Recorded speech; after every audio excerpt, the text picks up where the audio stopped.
Hello friends, welcome to this video. हम लोग classical dance के बारे में पढ़ रहे हैं। ये क्लासिकल डांस यानी शास्त्रीय नृत्य की सेकंड वीडियो है। इससे पहले वाली वीडियो में हम लोग शास्त्रीय नृत्य का जो बेसिक परिचय है उसके बारे में बात कर चुके हैं। जैसे ये क्लासिकल डांस जो होते हैं 8 प्रकार के होते हैं: भरतनाट्यम, ओडिसी, मणिपुरी, कुचिपुड़ी, कथकली, कथक, मोहिनीअट्टम, सत्रिया।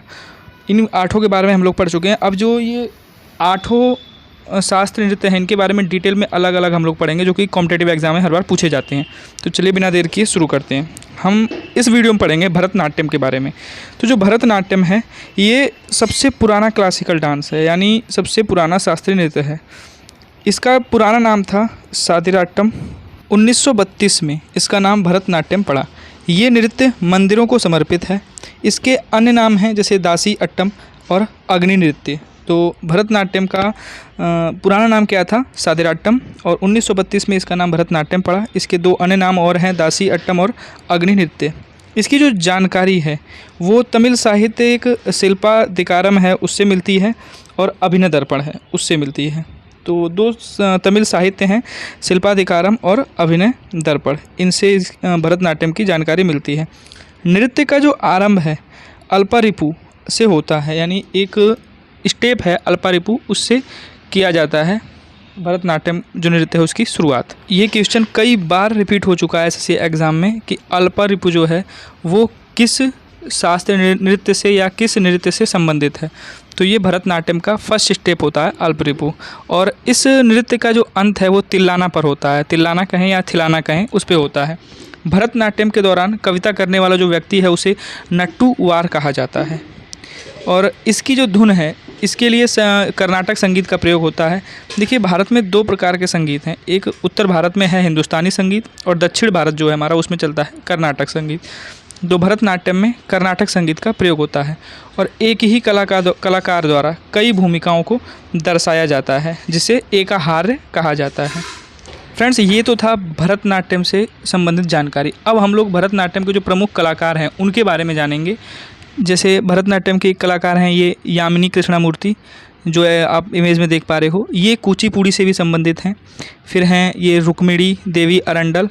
2017 में इनको गूगल डूडल द्वारा सम्मानित किया गया था, और राज्यसभा में नामित होने वाली पहली नर्तकी हैं रुक्मिणी देवी अरंडल। और ये हैं एक लीला सैमसन। फिर हैं सोनल मानसिंह, ये भी भरतनाट्यम से संबंधित हैं। ये उड़ीसी से भी संबंधित हैं, जो उड़ीसा का शास्त्रीय नृत्य है ओडिसी, उससे भी संबंधित हैं सोनल मानसिंह। सबसे कम उम्र में पद्म भूषण पाने वाली सोनल मानसिंह हैं। इन्हें 1992 में पद्म भूषण मिला था, और सबसे कम उम्र में पद्म विभूषण भी इन्हीं को मिला था 2003 में, सोनल मानसिंह को। फिर हैं मृणालिनी साराभाई, ये कथकली से भी संबंधित हैं, और इनको संगीत अकादमी पुरस्कार पाने वाली पहली नर्तकी हैं ये मृणालिनी साराभाई। ये विक्रम साराभाई की पत्नी हैं मृणालिनी साराभाई। 2018 में इनको गूगल डूडल में शामिल किया गया था, और फ्रेंच पाल्मो डी ओर अवार्ड 1977 में इनको मिला था। पद्म भूषण भी इनको मिला है 1992 में, और एक निशा गांधी पुरस्कार है केरला का, वो भी मिला है इनको 2013 में। इनकी बेटी हैं मल्लिका साराभाई, वो भी भरतनाट्यम और कुचिपुड़ी दोनों से संबंधित हैं। तो ये मृणालिनी साराभाई हैं। एक हैं वैजंती माला, ये सबसे कम उम्र में पद्मश्री इनको मिला था वैजंती माला को। और फिर हैं टी बाला सरस्वती, इनको पद्म भूषण मिला था 1957 यानी 1957 में, और पद्म विभूषण इनको मिला था 1977 में यानी 1977 में। एक है नर्तकी नटराज, इनको 2019 में पद्मश्री पाने वाली पहली ट्रांसजेंडर बनी थी ये नर्तकी नटराज। और हैं एक आर मुथुकन्नमल, इनको 2022 में पद्मश्री मिला, और इन्हें अंतिम देवदासी भी कहा जाता है। ये क्वेश्चन काफ़ी इंपॉर्टेंट है कि अंतिम देवदासी किसे कहा जाता है। तो आर मुथुकन्नमल को कहा जाता है। ये भरतनाट्यम से संबंधित हैं। एक हैं अलरमेल वेल्ली, ये दूसरी सबसे कम उम्र में पद्मश्री पाने वाली नर्तकी हैं। अच्छा, सबसे कम उम्र में पद्मश्री पाने वाली नर्तकी कौन है? वैजंती माला, लेकिन दूसरे नंबर पे हैं अलरमेल वेल्ली। और सबसे कम उम्र में पद्म भूषण और पद्म विभूषण पाने वाली नर्तकी हैं सोनल मानसिंह। पद्मा सुब्रमण्यम, ये भी भरतनाट्यम से संबंधित हैं। SK सरोज, ये भी भरतनाट्यम से ही संबंधित हैं। मालविका सरकार, ये भी भरतनाट्यम संबंधित हैं। गीता चंद्रन, इनका भी संबंध भरतनाट्यम से है। राधा श्रीधर, CV चंद्रशेखर, ये भी भरतनाट्यम से ही संबंधित है। तो फ्रेंड्स, ये था भरतनाट्यम टॉपिक क्लासिकल डांस का। और इससे पहले वाले वीडियो में हम लोगों ने पढ़ा था क्लासिकल डांस का जो बेसिक परिचय है उसके बारे में।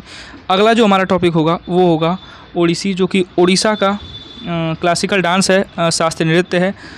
और फिर धीरे धीरे करके हम लोग 8 जो क्लासिकल डांस हैं उनके बारे में डिटेल पढ़ेंगे। और एग्ज़ाम में जितने भी क्वेश्चन अब तक पूछे गए हैं हम सबको एनालिसिस करके एक टॉपिक तैयार करते हैं। और वीडियो आपको कैसी लगती है ये कमेंट सेक्शन बताएं। और चैनल को अभी तक सब्सक्राइब नहीं किया है तो प्लीज़ सब्सक्राइब कर लें। Thanks for watching.